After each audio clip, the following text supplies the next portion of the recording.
മനുഷ്യ സംസ്കാരത്തെക്കുറിച്ചും നാഗരികതയെക്കുറിച്ചുമെല്ലാം പറയാൻ ആഗ്രഹിക്കുമ്പോൾ തന്നെ അതിനോടൊപ്പം ചേർത്ത് പറയാവുന്ന ഒരു ജീവിയാണ് കുതിരകൾ. ഒട്ടുമിക്ക നാഗരികതകളും വളരെയധികം ആശ്രയിച്ചിരുന്ന ജീവികൾ ആയിരുന്നു ഇവ. പല ചരിത്രകാരന്മാരുടെയും അഭിപ്രായത്തിൽ മനുഷ്യ സംസ്കാരത്തിന്റെ വളർച്ചയുടെ വേഗം കൂട്ടിയത് കുതിരകളാണ്. പലപ്പോഴും ദൂരസഞ്ചാരത്തിനും യുദ്ധങ്ങൾക്കും ഭക്ഷണത്തിനുമായെല്ലാം ഇവയെ ഉപയോഗിച്ചതായി ചരിത്രത്തിൽ രേഖപ്പെടുത്തിയിട്ടുണ്ട്. ഇവയുടെ കഥ പറയാത്ത ഇതിഹാസങ്ങൾ ഒന്നും തന്നെയില്ല എന്ന് വേണമെങ്കിൽ പറയാം. അത്രയധികം മനുഷ്യ സംസ്കാരവുമായി ചേർന്ന് നിൽക്കുന്ന ഒരു ജീവിയാണ് കുതിര. പക്ഷേ എന്നു മുതലാണ് മനുഷ്യൻ ഇവയെ ഇണക്കി വളർത്തുവാൻ തുടങ്ങിയത്? Welcome to motion book. It's info time.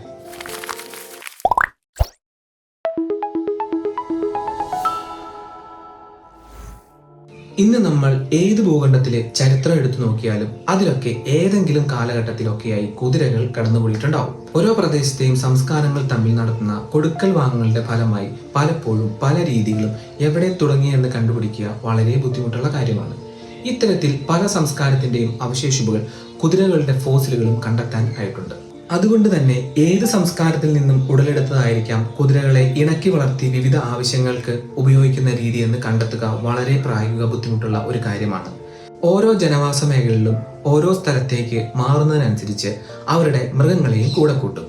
അങ്ങനെ വിവിധ മേഖലകളിലുള്ള വിവിധ ഭാഗങ്ങളിലായി വേർതിരിഞ്ഞവ വീണ്ടും ഇണചേരാൻ ഇടയാവും. ചിലപ്പോൾ കാട്ടിൽ നിന്ന് കുതിരകളെ വീണ്ടും പിടിക്കുകയും അവയെ നാട്ടിൽ ഇണക്കി വളർത്തുന്ന കുതിരകളുമായി ഇണചേരാൻ അനുവദിക്കുകയും ചെയ്യും.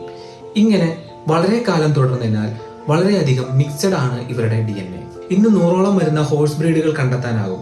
ഒരു കാലത്ത് സഞ്ചാര സൗകര്യത്തിനും യുദ്ധത്തിനുമൊക്കെയായി ഉപയോഗിച്ചിരുന്ന ഇവ ഇന്നൊരു അലങ്കാരത്തിന്റെയും അഭിമാനത്തിന്റെയും ഒക്കെ ലക്ഷണം കൂടിയായി മാറിയിരിക്കുന്നു. പലതരം വിനോദങ്ങൾക്കും ഇന്ന് കുതിരകളെ ഉപയോഗിക്കുന്നുണ്ട്. മനുഷ്യന്റെ ആവശ്യത്തിൽ വന്ന മാറ്റങ്ങൾ അനുസരിച്ച് അവൻ കുതിരകളെ ബ്രീഡ് ചെയ്യുന്ന രീതിയും വ്യത്യാസം വരുത്തി. അതിന്റെ ഫലമായി ഇവയുടെ സവിശേഷതകളിൽ ചില വ്യത്യാസങ്ങൾ വരുത്തിയിട്ടുണ്ട്. ഇവയെല്ലാം തന്നെ എക്യുസ്ഫീരിയസ് കാബ്ലസ് വിഭാഗത്തിൽ വരുന്നതാണെങ്കിലും സെൻട്രൽ ഏഷ്യയിൽ മാത്രം കാണപ്പെടുന്ന സുവാൽസ്കി ഹോഴ്സ് എന്നറിയപ്പെടുന്ന ഒരു പ്രത്യേകതരം കുതിരകൾ മറ്റൊരു ഭാഗമാണെന്ന് ചിലർ അവകാശപ്പെടുന്നുണ്ട്. പൊക്കം കുറഞ്ഞ ഇവ സഞ്ചാരത്തിന് ഉപയോഗിക്കാൻ പറ്റുന്ന തരത്തിലുള്ളവയല്ല. ധാക്കി എന്നറിയപ്പെടുന്ന ഇവ മംഗോളിയയുടെ നാഷണൽ സിംബൽ ആണ്. കാട്ടിൽ പൂർണ്ണമായും വംശനാശം വന്ന ഇവ ഇന്ന് കുറച്ച് ബ്രീഡേഴ്സിന്റെ കയ്യിൽ മാത്രമാണ് അവശേഷിക്കുന്നത്. ഭൂമിയിൽ അവശേഷിക്കുന്ന ഒരേ ഒരു വൈൽഡ് ഹോഴ്സ് വിഭാഗമാണ് ഇവ എന്നറിയപ്പെടും. ഫോസിൽ പഠനങ്ങളെ അവലംബിക്കുകയാണെങ്കിൽ ഇതിൽ കുതിരകളുടെ പിൻഗാമികളെ തിരഞ്ഞുള്ള യാത്ര ഏകദേശം 4 മുതൽ 4.5 മില്യൺ വർഷങ്ങൾ പുറകിലേക്ക് എത്തി നിൽക്കും. കഴുതകളും സീബ്രകളും കുതിരകളും ഒക്കെ ഉൾപ്പെടുന്ന എക്യുസ് എന്ന ജീനസ് ഈ കാലഘട്ടത്തിലാണ് പരിണമിച്ചുണ്ടായത്. നോർത്ത് അമേരിക്കയിലാണ് ഇവയെ ആദ്യമായി കണ്ടു തുടങ്ങിയത് എന്ന് കരുതുന്നു. നോർത്ത് അമേരിക്കയും ഏഷ്യയും തമ്മിൽ കണക്ട് ചെയ്യുന്ന ഒരു ലാൻഡ് ബ്രിഡ്ജ് ഉണ്ടായിരുന്നു. ബെയറിംഗ് ലാൻഡ് ബ്രിഡ്ജ് എന്നാണ് ഇതിനെ അറിയപ്പെടുന്നത്. ഇതുമൂലം ഈ 2 വൻകരകളിലുള്ള ജീവികൾക്ക് അങ്ങോട്ടും ഇങ്ങോട്ടും സഞ്ചരിക്കാനാകുമായിരുന്നു. അതുകൊണ്ട് തന്നെ കുതിരകളെയും ഈ 2 വൻകരകളിലും ഏകദേശം 13,000 വർഷങ്ങൾക്ക് മുമ്പ് കാണാനാകുമായിരുന്നു. 13,000 വർഷങ്ങൾക്ക് മുമ്പ് എപ്പോഴോ ഈ ഭാഗം കടലിൽ മുങ്ങിപ്പോയി. ഈ 2 വൻകരകളും രണ്ടായി മാറി.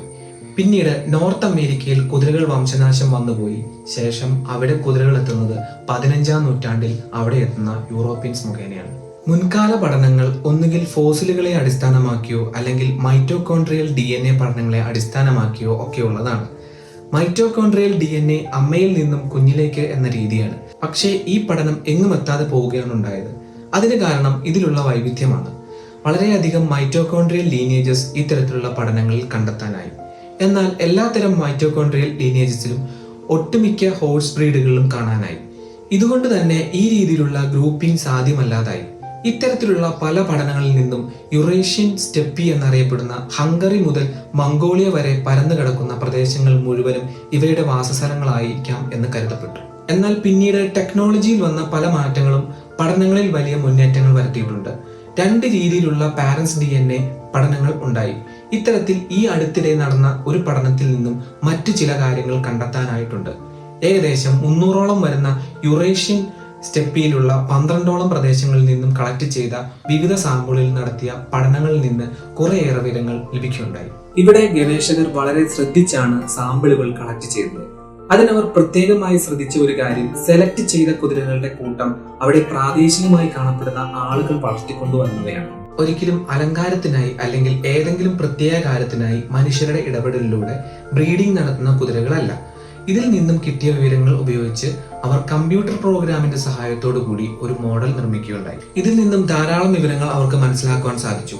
ഏകദേശം 1,60,000 വർഷങ്ങൾക്ക് മുമ്പ് കുതിരകൾ പരിണാമം സംഭവിച്ചു കുതിരവംശം ഉണ്ടായി എന്ന് അവർക്ക് മനസ്സിലാക്കുവാനായി.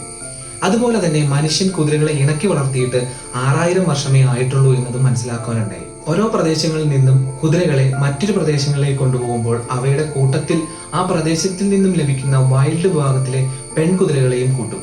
അങ്ങനെ അവരുടെ മൈറ്റോകോൺഡ്രിയൽ ലീനിയേജസ് വളരെയധികം വൈവിധ്യമുള്ള ഒന്നായി മാറി. ഇന്നത്തെ സ്പെയിനും പോർച്ചുഗലും ഒക്കെ അടങ്ങുന്ന ഐബീരിയൻ പെനിൻസുലകളിൽ 50,000 വർഷങ്ങൾക്കപ്പുറം മുതൽ കുതിരകളുടെ സ്വൈരവിഹാര കേന്ദ്രങ്ങളായിരുന്നു എന്നത് ഈ പ്രദേശങ്ങളിലായിരിക്കാം കുതിരകളും മനുഷ്യനുമായി ആദ്യമായി ഇണങ്ങിയതെന്ന് കരുതപ്പെടുന്നുണ്ട്.